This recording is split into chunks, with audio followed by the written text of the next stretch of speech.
অনেক শাড়ি হলো, ব্লাউজ হলো, এবার একটা ফ্রক বানানো যাক।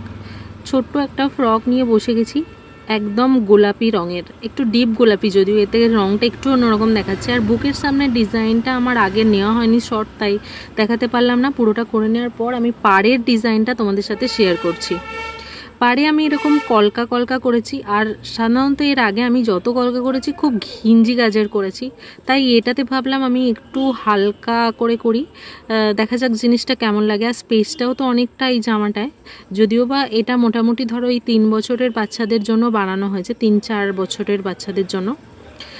আর তার জন্যই আমি এরকম বড় বড় কলকা একটা ডিজাইন চুজ করেছি, নিজের মাথা থেকেই বের করেছি। তো তারপর পুরোটা করে নিয়েছি। এখন আমার তোমাদের কাছে একটা প্রশ্ন আছে, যারা পুরো ভিডিওটা দেখবে তাদের জন্যই। পুরোটা দেখার পর আমাকে একটু জানিও যে আমি এই ড্রেসটার মাঝে কিন্তু কোনো ডিজাইন দিইনি, কিন্তু আমার মনে হচ্ছে যে এর মাঝে কি একটা করে বুটা দেওয়া যায়। তোমাদেরকে আমি পুরোটাই শেয়ার করব, তোমরা কিন্তু দেখে জানিও। আর এই ডিজাইনটা তোমাদের কেমন লাগছে এত পর্যন্ত সেটাও জানিও।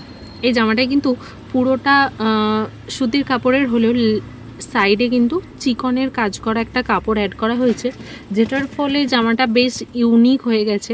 তোমাদের যদি কারোর এরকম জামা প্রয়োজন থাকে, তোমরা আমার সাথে ইনবক্সে যোগাযোগ করে নিতে পারো।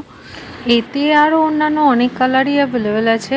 আর তোমরা যদি চাও অন্য রকমের ডিজাইন করাতে বা করতে, তোমরা দেখাতে পারো তোমরা কেমন চাইছো, যদি ছবিও থাকে, আর নয়তো মুখেই বলতে পারো। চেষ্টা করব যতটা সম্ভব হয় করে দেওয়ার। আর তোমরা পুরোটা দেখে জানিও যে এটা কেমন লাগছে। আবারও বলছি, কালারটা একটু ডিফারেন্ট লাগছে, বাট ডিজাইনটা কেমন লাগছে অবশ্যই জানিও। দেখো।